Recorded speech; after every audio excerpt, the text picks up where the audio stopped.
My first part of the question concerns with whether agnostics or people who are good-hearted, because imagine asking in a serious manner whether or not people who identify as agnostics, so people who say they're not sure an invisible supernatural being that resides outside of space and time, but who can create whole galaxies, these people say they're not sure, and so we have to ask ourselves, are these people good-hearted? Not because they did something ethically questionable, just based on the fact they're not too sure about the existence of some deity. This is the type of bizarro universe we live in. In many of the discourses that I had with non-Muslims regarding Jannah and the concept of the hereafter in Islam, the question that they ask is, what if a non-Muslim who does not necessarily believe in Islam, but does believe that God exists, what if his actions and deeds have been good and well-intentioned in this world? Will he still be admitted into Jannah, or will he be thrown into hellfire just because he didn't believe in Islam, even though everything else that he did in this life turned out to be good, and he'll be remembered for that? Just wanted to briefly interject here. This is a room of grown adults, wondering out loud whether or not their super spirit will allow people into another dimension called heaven if they've lived ethical lives, or whether or not this deity will still throw them into a lake of fire. And if you believe in another super spirit, but not the one this particular man worships, will they also be thrown into Gehenna, or hell, simply because they don't believe exactly the same way these people do? And how do we figure this out? Well, let's consult this bad literature here and interpret it in a way that pleases me and call it the Word of God. The second part of my question relates to another question put up by many non-Muslims to me. That is, when you're talking about Islam to be a balanced religion between materialism and spiritualism, don't you think, since Jannah is a reality, and since Jannah is so clearly defined in the Quran, don't you think the ultimate aim of Islam is to attain the materialism that Jannah describes in the Quran? So how do I explain it to them that this ain't materialism, the kind of which you're thinking about, but it's something different? Thank you. Ooh, this should be good.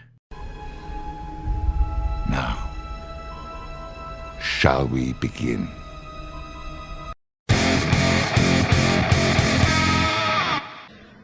Your first question was, is it possible for a person who rejects Islam to enter Jannah? And the response is a unequivocal, explicit no. So according to this guy, you have to be fine with worshipping a god that thinks it's an ethically moral thing to do to throw approximately 77% of the world's population into a lake of fire for eternity in order to be a Muslim. And not just the current 77% that don't believe now, but all of the souls who didn't believe since the religion of Islam was founded. For any thinking individual not indoctrinated with nonsense, this should set off alarm bells. But wait, there are exceptions to this rule. And that's something that the Quran is very clear about. But I rephrased your question, and I said, is it possible for a person who rejects Islam to enter Jannah? No. Is it possible for a person who is not aware of Islam, who is ignorant of Islam, who has not been exposed to Islam, who has never heard of Islam, is it possible for such a person to enter Jannah? The response is yes. Okay, so if you haven't heard of Islam, then you're safe. Wouldn't this make spreading the religion an unethical practice? After all, if you tell someone who is ignorant of Islam about Allah, and they reject him, then they're doomed to eternal torment. If you had just not said anything, they would not have been consigned to an eternity of constant torment. Second, you'd be hard-pressed to find someone who hasn't at least heard of Islam. They might not know very much about the religion, but they've likely heard of it, especially today when information is so readily available with the click of a mouse. But even if, say, 27% of the 77% of the worldwide population who aren't Muslims have never heard of the religion, and I feel that's an extremely generous number, fully half of the human race is destined to be thrown into a pit of fire simply because they don't believe. And you seem very comfortable with this interpretation. Even if this being exists, you see nothing wrong with spreading the faith that would condemn many people to the pits of hell, or with dedicating your life to serving such an awful being. Allah Azza wa Jal might forgive a certain category of those people, and that is a theological issue which we can talk about perhaps in the seminar that I'm going to give in 2 days. But if a person knows the religion of Islam and has been exposed to it, and knowing what it is, he rejects it, there is no question that such a person has rejected the truth. Now you say he lives a life of good.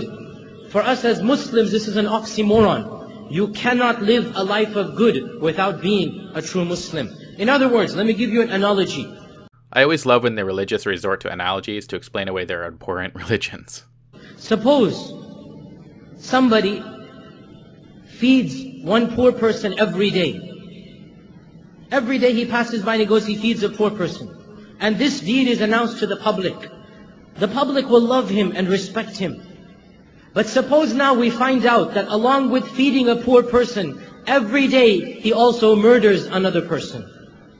Let me ask you, will that good deed of giving some dal and roti and chawal to a poor person, will that deed cause his murder to be forgotten and overlooked? No, you will say, murder is much worse than this good deed that you have done. Your evil deed has eclipsed the good that you have done.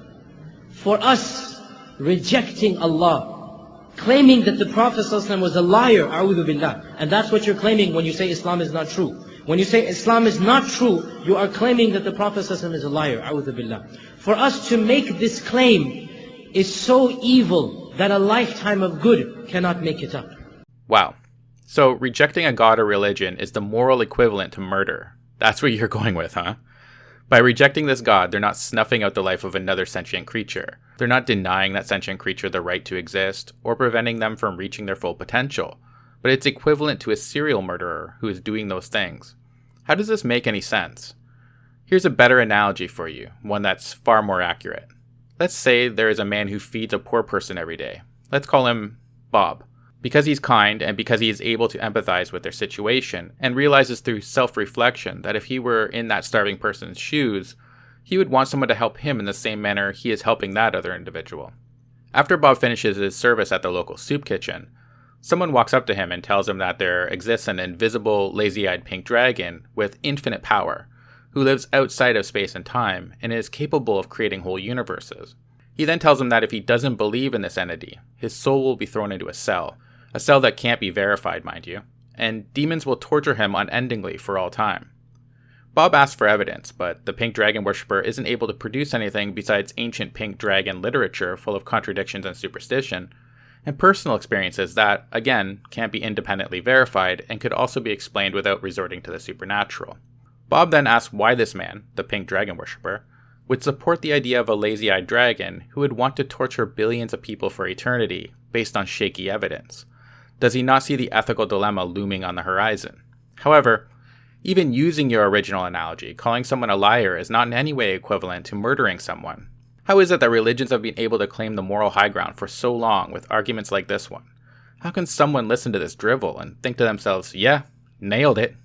To make a claim that you worship another god besides Allah, and you say this is morally acceptable, it doesn't matter. That evil overshadows all of the other good that you have done. So the question, really and truly, no matter how politically incorrect it might be, the reality is our religion is very clear. And by the way, we are not the only religion to believe in this. Christianity also believes the only way to God is through the Son. The only way to the Father is through the path of the Son. Unless you believe in Jesus Christ, you will not be saved.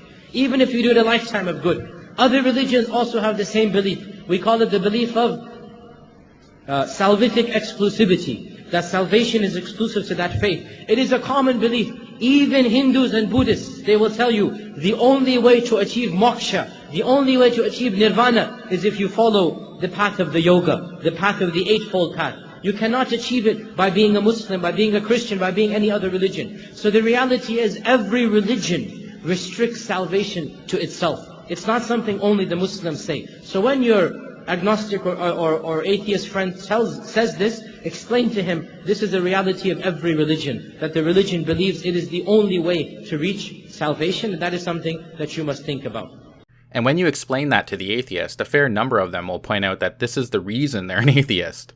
Religions play on our tribalistic nature. They often tell their adherents that they're the virtuous ones because they belong to their tribe, while excluding and vilifying those people outside of their group. This isn't a reason to believe in your religion. This is yet another reason to doubt your religion. Those other religions rely on the same arguments for their God's existence as you do for yours. Christianity also has bad literature. Christianity, depending on the sect or individual, just like Islam, will tell you that unless you believe in their deity, you are destined, and rightfully so, to everlasting torment. Christianity makes many of the same truth claims as Islam, and there's no way to verify or falsify those claims, so you're stuck with a dilemma, a guessing game of sorts. These fear tactics are nothing new, and they're unconvincing to most people unless they've been brought up being indoctrinated into believing such harmful nonsense.